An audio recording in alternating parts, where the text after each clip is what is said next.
जी हां, तेलंगाना में आरटीसी मुलाजमीन की हड़ताल आज छठे दिन भी जारी रही। मुलाजमीन अपनी मांगों पर अड़े हुए हैं। उन्होंने अपने एहतजाज में मजीद शिद्दत लाने की धमकी भी हुकूमत को दे डाली है। उधर बातचीत और मीटिंग्स का सिलसिला लगातार जारी है। हड़ताली मुलाजमीन हुकूमत के तर्ज अमल और आरटीसी इंतजामिया के रवैये से नाराज नजर आ रहे हैं। मुलाजमीन की हड़ताल को मुख्तलिफ सियासी पार्टियों की तायद हासिल हो गई है। गुज़िश्ता 6 दिनों से जारी हड़ताल की वजह से सबसे ज्यादा परेशानी आम लोगों को पेश आ रही है।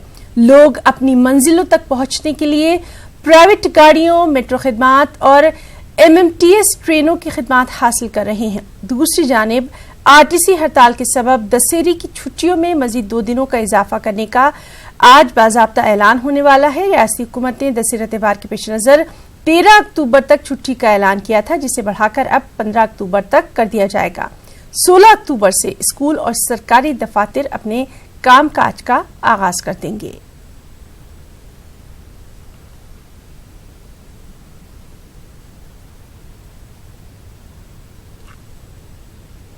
और इस सबके बीच आरटीसी मुलाजमीन की हड़ताल पर आज हाईकोर्ट में सुनवाई हुई है।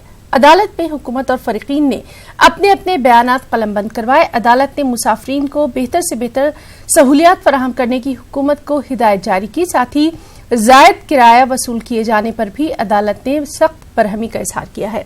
उधर हुकूमत ने अदालत में अपना मौक़िफ़ रखते हुए आरटीसी मुलाजमीन की हड़ताल को कानून के खिलाफ करार दे दिया। दूसरी जानिब दरख्वास्त गुजार ने हड़ताल को मुलाजमीन का हक करार दिया। फरीकीन के बयानात को सुनने के बाद अदालत ने मामले की अगली सुनवाई 15 अक्टूबर तक के लिए मुलतवी कर दी। న్యాయస్థానాల్లో చర్చ జరిగింది. పిలివేసినటువంటి ప్రతినిధులందరూ కూడా, పిటిషనర్స్ అందరూ కూడా వెంటనే రాష్ట్రంలో స్ట్రైక్లో పాల్గొన్నటువంటి ఆర్టీసీ కార్మికులందరినీ కూడా వెంటనే ఈ స్ట్రైక్ కాల్ ఆఫ్ చేసి వెంటనే పాల్గొనాలని, డ్యూటీలో చేరాలని, లేదు మిగతా గవర్నమెంట్కి సంబంధించినటువంటి అధికారులందరూ కూడా మేము అన్ని రకాల ఏర్పాట్లు చేస్తూ ఉన్నాం, దీనికి సంబంధించినటువంటి ప్రజలకు నష్టం జరగకుండా చేస్తున్నాం అనేటువంటి చెప్పడం జరిగింది. ఏదన్నా గౌరవ ఉన్నత న్యాయస్థానం అన్ని వర్గాలకు సంబంధించినటువంటి ప్రజల యొక్క, అధికారుల యొక్క, లేదు న్యాయవాదుల యొక్క వాదనలు విని ఇట్టి వాయిదాన్ని తిరిగి పూర్తి కౌంటర్ దాఖలు చేయాలని ప్రతివాదులందరినీ కూడా కోరుతూ ఈ నెల 15వ తారీఖు వాటిని వాయిదా వేయటం అనేటువంటి జరిగింది. మోస్ట్ ఇంపార్టెన్స్ ఇప్పుడు ప్రజలకి మీరు ట్రాన్స్పోర్ట్ సౌకర్యాలు కల్పించాలి. కాబట్టి ఇద్దరు ఒప్పుకోవట్లేదు కాబట్టి కోర్టు ఇంటర్ఫీర్ అయ్యి సుప్రీంకోర్టు కూడా అనేక కేసుల్లో రాజ్యాంగ కాన్స్టిట్యూషన్ బెంచెస్ కూడా స్ట్రైక్ రైట్ లేదు, స్ట్రైక్ చేసే రైట్ ఎవరికి లేదు అని చెప్పి తీర్పు ఇవ్వటం జరిగింది. కాబట్టి రెండు పార్టీలు ఆర్డర్ ఇవ్వడానికి ఒప్పుకోలేదు కాబట్టి కోర్టే డిసైడ్ చేసి ఈ ప్రయోజనాలు దృష్టిలో పెట్టుకొని ఇమ్మీడియట్గా వాళ్ళని, అసోసియేషన్ వాళ్ళని రెస్టోర్ చేయండి, మీరు డ్యూటీ రెస్టోర్ అయ్యి ఇమ్మీడియట్గా జాయిన్ కాండి అని చెప్పి అడగటం జరిగింది. అయితే కోర్టు అన్ని వాదనలు రికార్డ్ చేసి ఈ గవర్నమెంట్ ఇచ్చినటువంటి రిపోర్ట్ కూడా సాటిస్ఫై కాకుండా కేసు 15వ తారీఖుకి ఫర్దర్గా అడ్జాయిన్ చేయడం జరిగింది. ఈ మధ్యలో ఇద్దరు గవర్నమెంట్ని, ఈ యూనియన్స్ని కూడా కౌంటర్ ఫైల్ చేయమని చెప్పి కూడా డైరెక్షన్ ఇవ్వడం జరిగింది. और वहीं आरटीसी जेएसी कन्वीनर अश्वत्थामा ने कहा कि हड़ताल जारी रहेगी। अदालत ने भी हुकूमत के ही तरीक़ेकार पर नाराजगी का इजहार किया है। उन्होंने हुकूमत की हठधर्मी पर तशवीश का इजहार किया। ये भी कहा कि तमाम मसाइल के हल तक ये एहतजाज जारी रहेगा। మా తరపున సీనియర్ అడ్వకేట్, మాజీ అడ్వకేట్ జనరల్ దేశ ప్రకాష్ రెడ్డి గారు కౌన్సిలర్గా పిటిషన్ వాదించడం జరిగింది. సమస్యలపైన వారు హైకోర్టు దృష్టికి తీసుకుని రావడం జరిగింది. కోర్టు 15వ తారీఖు మళ్ళీ కేసును వాయిదా వేయడం జరిగింది. నేను కార్మికులందరికీ చెప్తున్నా, ఈ సమ్మె యథావిధంగా కొనసాగుతుంది.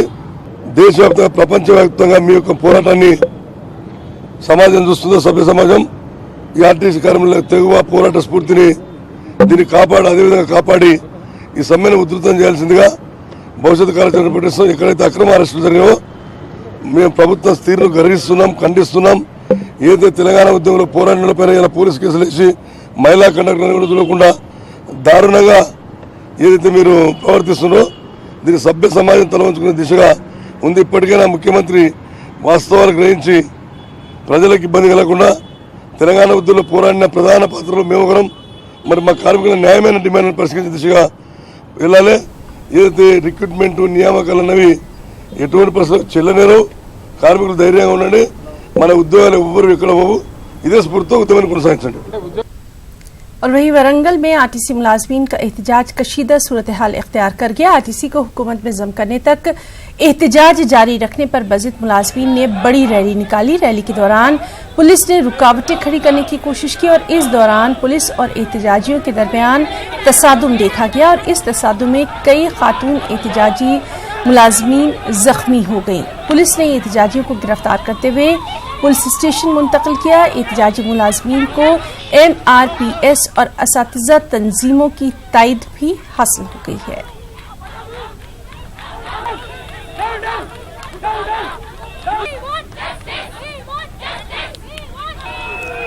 वहीं एक जानिब आरटीसी मुलाजमीन की हड़ताल जारी है कि इसी दौरान निजामाबाद में एक बड़ा हादसा टल गया। पिदापल्ली से बोधन जाने वाली बस के टायर से अचानक धुआं निकलने से मुसाफिरों में सनसनी फैल गई। खौफ की वजह से मुसाफिर बस से उतर गए। बताया जाता है कि ब्रेक लाइनर की खराबी से बस टायरों से ये धुआं निकला। मुसाफिरों को दूसरी बस से उनकी मंजिल की जानिब रवाना किया गया।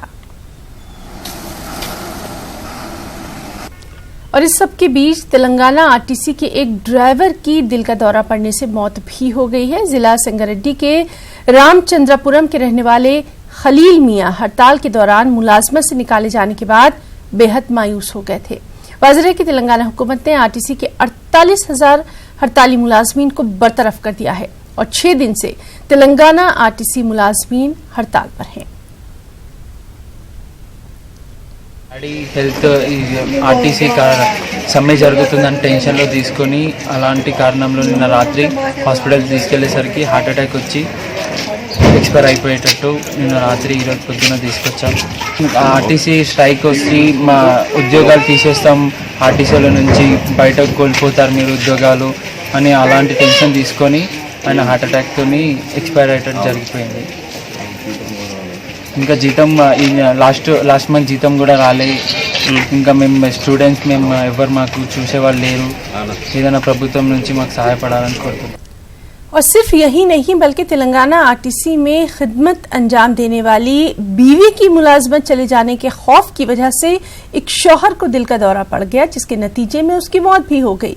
ये वाकया तेलंगाना के जिला संगारेड्डी के बाबानगर में पेश आया।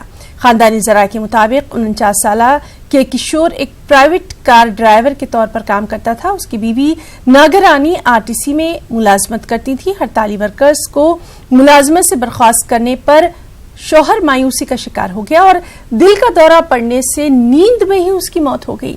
इस जोड़े को 2 साला बेटा है। इसकी बीवी नागमनी ने शौहर की मौत के लिए तेलंगाना के वज़ीर आला को जिम्मेदार करार दिया।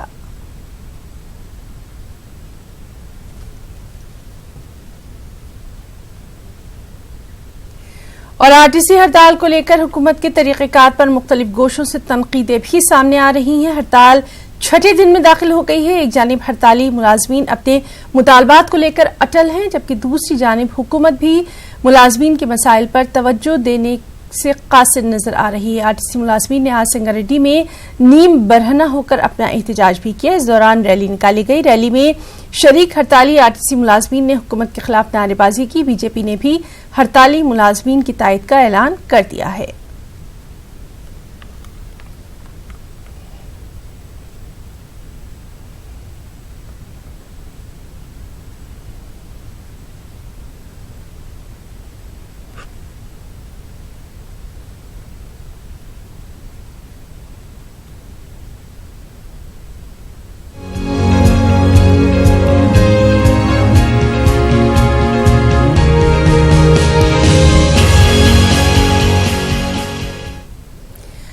अब बात करेंगे हज 2020 की। तेलंगाना में हज 2020 के लिए ऑनलाइन और ऑफलाइन दरख्वास्तों का अमल शुरू हो गया है।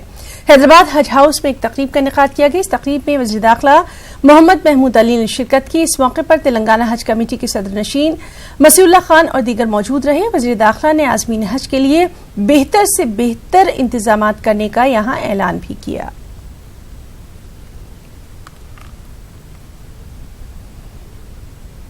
लोग हज को जाने वाले हैं उनके लिए आज पहला दिन है जो फॉर्म दिया जा रहा है। ऑनलाइन भी दे सकते हैं ना, ऑनलाइन भी दे सकते हैं, फॉर्म फिलअप करके भी सबमिट कर सकते हैं। फिलअप करने वाले भी लोग मौजूद हैं। इंशाल्लाह वो 1 महीने तक जारी रहेंगे और 1 महीने तक जारी रहने के बाद दिसंबर लास्ट वीक में उसका ड्रा होगा। और जो लोग 70 साल से ज़्यादा जिसकी उम्र है उनको ड्रा में शामिल नहीं किया जाएगा। उन्हें 100% उनका जो भी एप्लीकेशन देंगे उसको एक्सेप्ट किया जाएगा। हर साल की तरह ख़ासतौर से तेलंगाना बनने के बाद हज के इंतजाम सारे हिंदुस्तान में अगर सबसे अच्छे होते हैं तो हमारा तेलंगाना स्टेट में होता है। और तेलंगाना स्टेट बनने के बाद ख़ासतौर से हमारे ऑनरेबल सीएम साहब ने तमाम फेस्टिवल के साथ हज को जाने वाले जो हमारे अल्लाह के मेहमान होते हैं जो हमारी स्टेट से जाते हैं उनको अच्छे से अच्छे इंतजाम करने के लिए जितना भी बजट हो, जितना भी खर्चा हो, उसके लिए कोई लिमिटेशन नहीं लगाएगा। और हाजियों को यहाँ तो हमारी तरफ से पूरी सहूलत पहुँचाई जा रही है। हज को जाने के बाद ख़ासतौर से मदीने में कुछ लोगों को आगे पीछे ठहराएगा, कुछ हमारे हज कमेटी चेयरमैन हो या किसी को यहाँ से भिजाया जाएगा ताकि वो अच्छे से वहाँ पर जो अकोमोडेशन है। आज से ऑनलाइन फॉर्म भरने का सिलसिला शुरू हो चुका है। 10 नवंबर तक ये सिलसिला जारी रहेगा। ये सिलसिला ऑनलाइन फॉर्म के लिए देने होंगे 300 रुपये। ऑनलाइन हज फॉर्म भरने के लिए हज कमेटी की जानिब से सेंटर्स भी बनाए गए हैं। दरख्वास्तों के साथ ऑनलाइन दस्तावेजात अपलोड करने की सहूलत है। दस्तावेजात में आधार कार्ड, बिजली या फिर पानी का मौजूदा बिल यानी करंट बिल, बैंक पासबुक काबिल कबूल है। कुरानंदाजी के जरिए भरे हुए फॉर्म की कॉपी और मतलूबा कागजात हज कमेटी के दफ्तर में जमा कराने होंगे। ऑनलाइन तस्दीक के बाद फराहम की जाएगी यूजर आईडी और पासवर्ड। साथ ही रजिस्टर्ड मोबाइल नंबर पर हज से मुताल्लिक तमाम तर जानकारी दी जाएगी।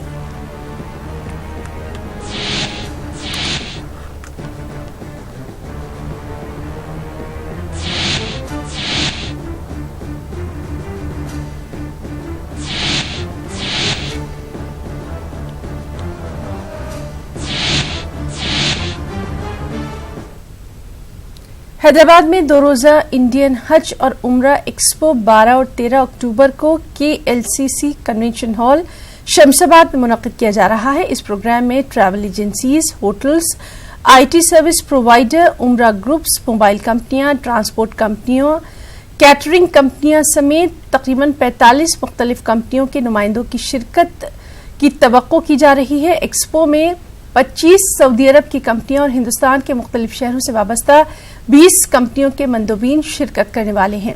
इस खास एक्सपो में ये कंपनियां अपने अपने स्टॉल्स लगाएंगी और एक्सपो के दौरान मुख्तलिफ तकनीकी और स्ट्रैटेजिक उमूर पर यहाँ आने वाले लोगों को मालूमात फराहम की जाएगी। मंदोबीन के लिए सेमिनार और वर्कशॉप का भी इनेकाद किया जाएगा। इसमें हज या उम्रा के सफर पर जाने वाले ज़ायरीन को बेहतरीन खिदमात की फराहमी के मुख्तलिफ इम्कानात पर तबादला ख्याल किया जाएगा।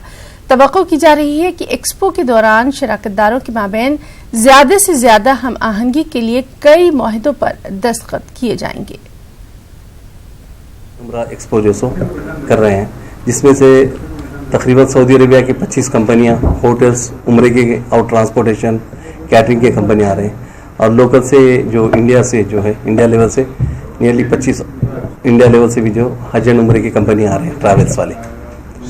तो वो करने का रीज़न ये है कि B2B जो है ट्रैवल एजेंट्स है जहाँ पर ऑलमोस्ट अपनी इंडिया से जाकर सऊदी अरेबिया में जो है सो कॉन्ट्रैक्ट साइन करते थे उम्रे का, ट्रांसपोर्टेशन, होटल्स का।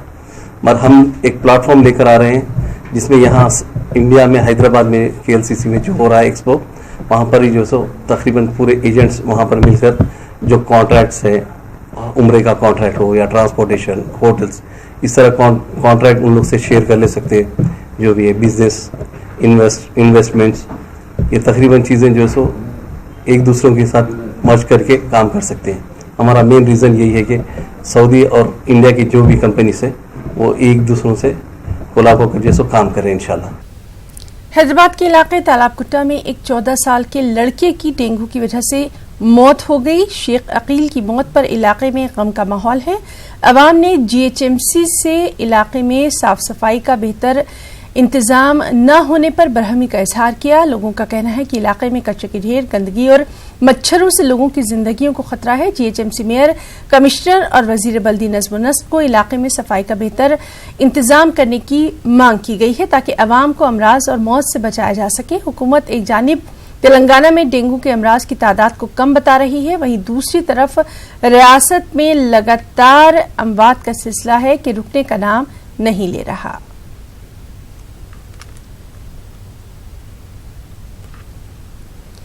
टोल फ्री नंबर पर मौसूल शिकायतों का फौरन इजाला होगा, ये कहना है रियासती वजीर आबकारी श्रीनिवास गौड़ का।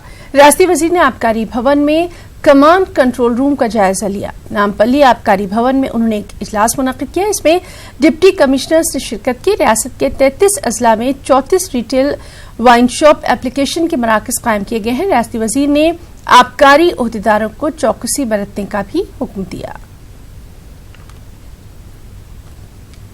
हैदराबाद के इलाके नेकलेस रोड पर दशहरे और बदकमा त्योहार के इख्तिताम पर गवर्नर हिमाचल प्रदेश की बेटी की जानिब से अलाई बलाई प्रोग्राम का इनेकाद किया गया। इस प्रोग्राम में तेलंगाना की गवर्नर तमिली सौंदरराजन, हिमाचल प्रदेश के गवर्नर बंडारू दत्तात्रेय, महाराष्ट्र के साबिक गवर्नर विद्यासागर राव, मरकजी मुमलिकती वजीर दाखिला जी किशन रेड्डी, जीआरएस लीडर के केशव राव और दीगर पार्टियों के लीडरों ने शिरकत की। इस मौके पर तहजीबी और सकाफती प्रोग्राम भी पेश किए गए।